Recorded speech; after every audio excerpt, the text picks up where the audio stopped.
मेरी YouTube channel ज्ञान एक संसार चैनल में आप सभी का स्वागत है। और मित्रों, इस वीडियो में आप जानना चाहते हैं कि श्री राम क्यों नहीं किया मेघनाद का वध और देखेंगे। मेरी चैनल में नए हो तो सब्सक्राइब कर ले और वीडियो को लाइक कमेंट शेयर करे। रामायण को सब लोग ने देखा है, फिर भी यह बात सबके मन में होता है कि शक्तिशाली मेघनाद का वध के बारे में कैसे हुआ है, श्री राम ने क्यों नहीं किया वध। मेघनाद रावण का पुत्र था।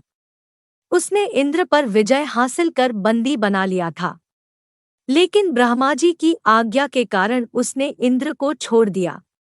इसलिए मेघनाद को इंद्रजीत की उपाधि ब्रह्मा जी ने दी। ब्रह्मा जी ने उसे वरदान भी दिया कि जो व्यक्ति 14 साल तक न सोया हो, उसने किसी स्त्री का चेहरा देखा और 14 वर्ष खाना नहीं खाया हो, वही व्यक्ति मेघनाद का संहार कर सकता है। त्रिदेव भी मेघनाद को नहीं मार सकते थे। राम श्रीहरि के अवतार थे और श्रीहरि त्रिदेव में से एक है, इसलिए वह मेघनाद का वध नहीं कर सके। मेघनाद का वध लक्ष्मण ने ही किया। कहते हैं मेघनाद का जन्म हुआ तब वह रोया नहीं, बल्कि उसके रोने की वजह बिजली की आवाज सुनाई दी। रावण ने इसलिए अपने शिशु का नाम मेघनाद रखा। त्रेतायुग में लक्ष्मण ही एकमात्र ऐसे व्यक्ति थे जिन्होंने 14 वर्ष तक न अन्न खाया, न ही किसी का चेहरा देखा और न ही 14 तक सोए थे। जब ये बात श्रीराम को पता चली तो उन्होंने लक्ष्मण से पूछा, अनुज तुमने यह सब कैसे किया?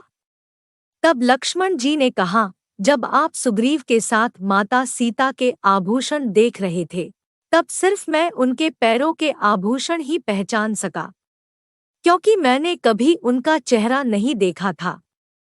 वहीं जब आप सो जाते थे तो रात भर जागकर मैं आपकी रक्षा के लिए पहरेदारी करता था।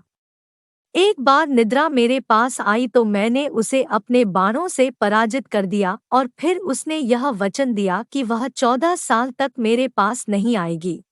जब आपका राज्याभिषेक हो रहा था, तब मैं छत्र लिए आपके पीछे खड़ा था। उसी समय मेरे हाथ से छत्र नींद के कारण गिर गया था। ठीक इस तरह जब आप मुझे खाने के लिए भोजन देते तो आप कहते, आप यह फल रख लीजिए। आपने नहीं कहा इसे खा लीजिए। तब मैं आपकी आज्ञा की अवहेलना कैसे कर सकता था? यह सब कुछ बातें सुन श्रीराम की आंखें नम हो गई और उन्होंने अनुज लक्ष्मण को गले लगा लिया।